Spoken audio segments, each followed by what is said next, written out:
speed and stopping power. The light tanks in Battlefield 5 are a blast in close quarters combat and a breeze to drive long distances across the open fields of Panzerstorm. The Staghound is more of an armoured car than a tank, but thankfully the Frostbite engine's physics systems don't punish drivers too much for its lack of tracks. If anything, the extra bounce provided by the wheel and leaf spring combination gives you a little more battlefield mobility than its Axis counterpart, the Panzer 38t. Essentially a car with a turret, the T17E Staghound was originally produced by Chevrolet in the States after the entirety of their domestic automotive industry had shifted focus to the war effort, being shipped out to various allied nations including Australia under the Lend-Lease initiative. And it's an interesting car at that, powered by not one but two V6 Chevy engines that could be shut off and disconnected from the four-wheel drive train without even pulling over. For the sake of this video, I'm going to refer to both vehicles as Battlefield 5's light tanks, and what's notably different about them in comparison to previous games in the series is the crew. The Stag's armed with the standard Browning coaxial machine gun controlled by the driver, as well as the turret-mounted Vickers, conceived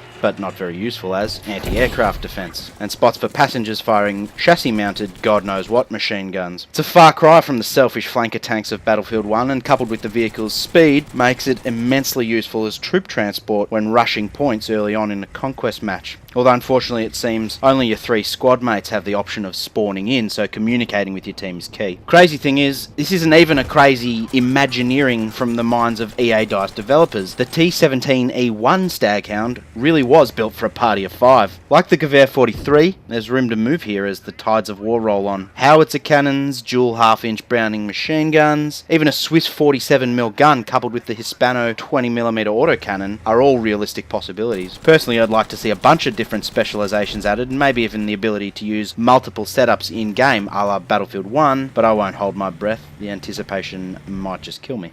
Onto the German Panzer 38t, which is actually a pre-war Czechoslovakian tank the German Empire commandeered when they moved in. Its real-world top speed is about a third of what the Staghound could reach, but you're certainly not going to notice that here. Perhaps its biggest drawback, although there were a few, is the fact its armour plating was riveted on rather than welded, which is a significant structural weakness. A German tank commander writing about being struck by a shell from a Russian T-38 noted how a single shell split the casing, took out his gunner's arm, and completely disabled the vehicle, an unlikely consequence of Czechoslovakian steel containing higher levels of carbon and other impurities, rendering it brittle enough to break even under glancing blows. Squared dimensions make this an even greater disabling danger when compared to the rounded edges of tanks like the Tiger or the Staghound.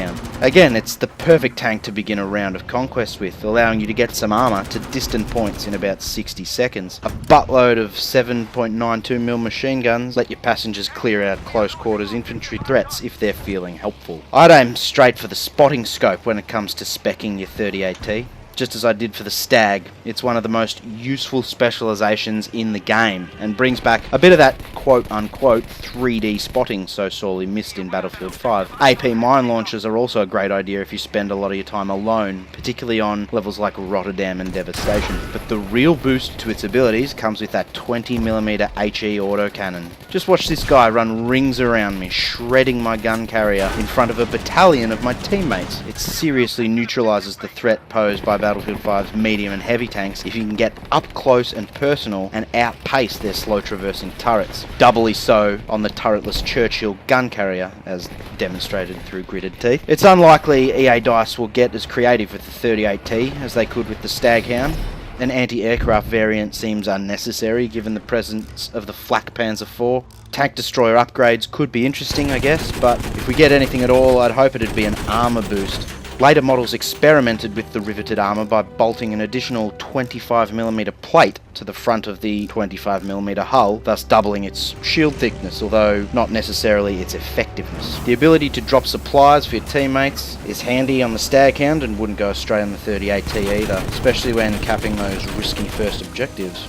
So while the two light tanks are broadly comparable, it's this humble gamer's view that you'll have a lot more fun with the allied option, sprinting and bouncing around the map with your entire squad while spotting enemies for your team to attack. Add to that the squeeze bore or 20mm options, and you've got yourself a fast, versatile and powerful armoured personnel carrier.